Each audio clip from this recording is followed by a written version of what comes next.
This is E&P Reports, a vodcast from Editor and Publisher magazine, the authoritative voice of news media since 1884, serving newspapers, broadcast, digital, and all forms of news publishing. And greetings once again, Mike Linder, publisher, E&P Magazine. As always, we urge our listeners on podcast platforms they prefer to follow us watching on the YouTube channel. Go below me. There is a subscribe button. Ring the bell to the right. You'll get an update each and every time we upload a new weekly episode of this vodcast dedicated to news publishing. We call E&P Reports. Daniel Richardson, you're kind of a neighbor of mine. I live in Hendersonville, Tennessee. We're brand new here. We've only had our home for about 5 months. You're also in Middle Tennessee as well, correct, sir? I'm barely across the river in West Tennessee, in Camden. Now, and this is an interesting story because you've got ink in your veins. I mean, your dad started in this industry at a small newspaper, built a little bit of an empire in Tennessee. You worked for him, and I was fascinated at your ascension within the company because you started off, it looks like, just as a reporter and ended up being COO, right, over the years. And that was called Mid-Valley Publishing, sir? Do I have that correct? Magic Valley Publishing. Sure. From 2012. What did you do before that? Were you go ahead? I was in school. I was in the Marine Corp for 2 years active and was still involved on reserve status for until 2014. But that was the beginning of my career. I got out of high school, did 1 year of college, enlisted in the Marine Corps, was activated for 2 years, including a deployment to Iraq. Came back, finished my school at University of Tennessee at Martin, and during that time got married, had a baby, and was involved with various roles within the publishing company at entry level, delivering newspapers and stuff like that, some advertising sales. And after I graduated in May of 2012, I went to work in Hickman County, Kentucky. Yep. And then and your mom still has that company, but you broke off and entrepreneurially, I think that's a word you can play in Scrabble. Maybe not. I may have made it up. Started your own company named after yourself, Richardson Media Group, which makes you, in our estimation in E&P, a journalistic hero because you are saving journalism by saving papers in a small town. And you're doing it in a very interesting business way, which sounds a little similar to our business model here at E&P, where you outsource yourself. Am I correct? Like I do. You're the owner of the company. Do I have that right, sir? Yes, that's correct. As far as the name of the company, I like to think that I named after my father, or at least my family, not just myself. But. All right. Well, tell you what, we're going to explore the Richardson Media Group on the backside of this message. Stick around. This episode of E&P Reports is exclusively sponsored by Blocks Digital, formerly Town News. Even though the name has changed, their commitment to the media industry is as strong as ever. Blocks Digital is now even better positioned to deliver integrated solutions like content management, audience development, advertising revenue, video management, and more. Join the over 2,000 news publishers worldwide that power their ongoing digital transformation with Blocks Digital. Serving over 141 million monthly users who view over 6.5 billion pages of content each year. You can trust Blocks Digital to empower you, to connect you at scale with the community you need to reach. Blocks Digital, formerly Town News, now reimagined to help meet the news publishing challenges of tomorrow and beyond. Learn more at blocksdigital.com. All right, Daniel. So now it's fall of 2023. You amicably part ways with Mom, the company that she still has that your dad started, and you got a brother involved in that, and forged on your own. And correct me if I'm wrong, I read some reporting from local TV here about you that a bank approached you. Is that what kind of made you look at helping out these other markets and becoming their new owner and publisher to save the papers in other cities? Yeah, it was a unique opportunity. The bank reached out to me to reopen some publications that they had financed and had subsequently been closed. Now, which family or ownership Are you allowed to tell me? Was the bank holding the paper for that It closed was, this paper? it was Holler Media, LLC. Did you know these people when you were running your dad's company, Magic Valley Publishing? I'd met them. Okay. That's the extent of that. And Holler, I did not dig as deep. So maybe give us, was Holler just basically saying we can't do it anymore? We're losing too much money. No one wants to buy our properties. We're out, and turned them back over to the bank. Is that what happened? Essentially, I mean, the papers were doing okay, but they had a large debt service that they were not able to fund. Some of that was, correct me if I'm wrong, press operations as well. They had a press in Shelbyville Okay. that they closed.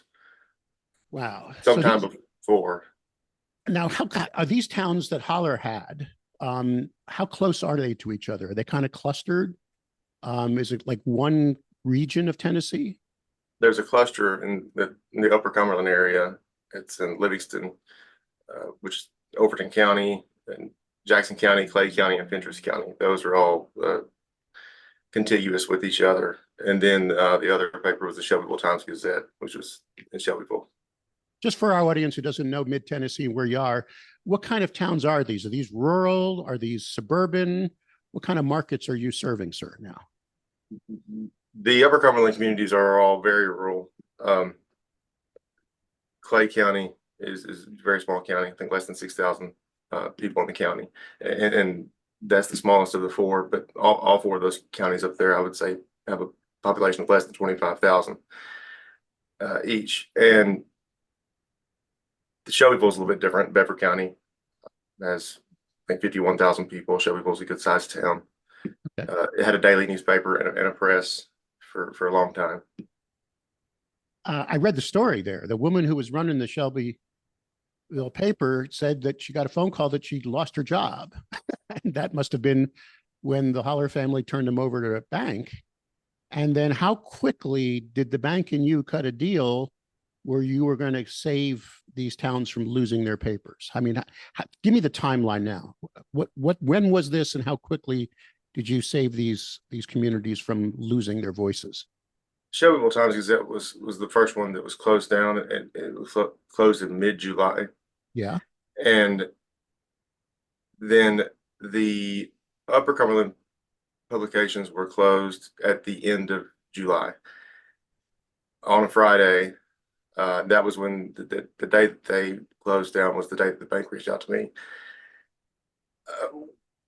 We worked pretty quickly over the weekend on the formalities of some sort of operating agreement.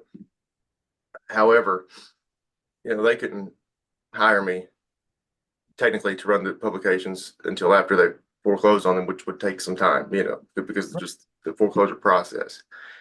So after negotiation, technically, Holler Media hired me to reopen the publications until the foreclosure sale took place. That took place on September 28th. So from August 10th, I think, to September 28th, I was technically working for Holler Media, and then on that day began working for Apex Media, which was a publishing company that the bank set up to hold. Bank. So they named it Apex Media, but that was all temporary. The bank didn't want these papers on the books, right? They just wanted to get the debt paid, correct? Well, essentially, yes. They didn't want to see the communities without newspapers. They didn't want to see the newspapers shut down. And at the end of the day, they're responsible to their shareholders. So, right, they wanted to recover as much of the capital as they could, which required an ongoing business that was marketable and sellable. So I got to ask one question, then we'll go into the other side of the story, which is where you're heading. Holler basically was losing money, couldn't service its debt, and basically just said, we're done. I mean, that is inherent in this story, because then the bank takes ownership and says, damn, we got to please our shareholders. And I love this bank. I've never heard of it. Atex. Did I say that correctly? It's Apex with a P. Excuse me, Apex Bank, but it must be wonderful that they care about the communities they serve. This is a hyper-local bank, obviously, or a local family bank or something, because they saw the need to keep local journalism alive. But the Hollers paid you out of their own pocket, even though they had stopped. Where was that money coming from? Just out of their goodwill to try to save the jobs of the employees they let go? Well, technically, the money was advanced from the bank and added to their note. All right. See, this is why when I was reading, I was going, wow, this is convoluted. So in a way, because they couldn't legally take possession yet, because you have to go through foreclosure, there was just a deal cut to get you some cash so you could start this company. And then the bank let you start working to save these titles. Okay, let's talk about that now. Now you're in these communities where they heard, bang, we're losing our paper.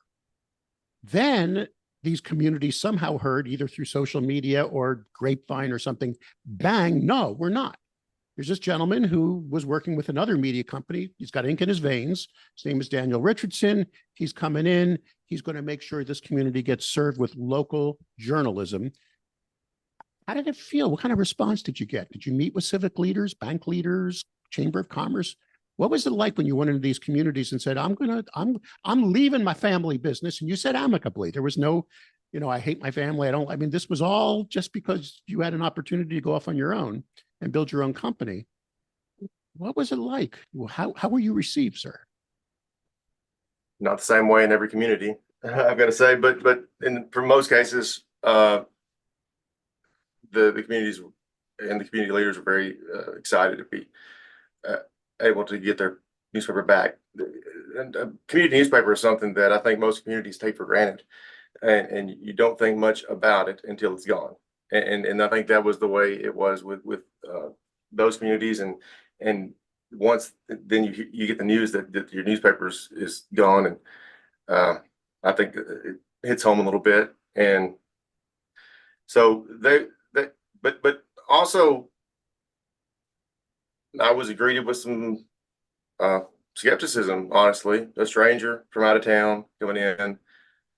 These are small communities, and so they had a terrible experience. You had to win their trust. Right. They had a terrible experience with the previous publisher. Really? Holler. Okay, go ahead. And how did they know that I would be any different? So we like you said, we had to build some trust. I mean, the rumors and everything on social media was nice to hear that their newspaper was coming back, but it wasn't real until there was a printed newspaper in their mailbox and on the newsstands, and that is a big testament to the power of printed media, I think. But because the website stayed up, and we put some news on the websites, but it's just not. It's obviously not the same. I hear you. All right. So what's your future now? How's it going? Are you pushing out a little cash flow? Are you able to put some money away for your kids' education? My asking. What's going on in your world, Daniel Richardson? Well, I certainly hope that we will be able to. It's been, so far we've been growing really fast, and hopefully are now can take advantage of the opportunity to stabilize what we have and to standardize a few administrative things to help things go a little bit smoother. And you got a press, and you're running a press too, right? Not yet. No. No. Well, Okay. Magic Valley Publishing has a press in Huntington. Okay. So is that where you're printing? Most of the publications are printing there because of geographical reasons. The Fentress County paper is printing in Sparta. The Jackson Post is printing in Corinth, Mississippi, with Paxton. So some of that's just capacity issues and also location. And I got to ask the final question. Are you going to keep growing, or is it none of my business right now? Every time we ask a broker that, they always say, is this on the record? I mean, are you going to build the empire in that region of Tennessee? I hope so. Okay. I hope so. I'm pretty young, and we've got, I think, a good opportunity. I think we're in position. How old's your kid? How old's your kid? I've got 5 kids. So, how's your oldest? She's 11. All right, she could get a little ink in her veins now, right? Maybe. Oh yeah, they love it. I'm sorry. I'm almost tearing. This is such a great story because first of all, thank you for your service. Thank you for staying in the industry. So many people just leave it because it ain't easy, is it, sir? I mean, it's just not. It's not easy, but it's really the only thing I know. So I'm stuck. No, you're not stuck. You're investing in helping our society. I mean, that's how I look at my job every day. I mean, without a free press, we don't have a democracy. Don't you agree? And that on a local level, that's so important. Absolutely, and that's something that's often not really considered. Is the local media's role in the preservation of democracy. With that being said, we're going to stay in touch with you, Daniel. Is that okay? And learning what's going on with Richardson Media Group, now 9 strong in Middle Tennessee, and hopefully growing in the years to come. Thanks for your valuable time. Thank you.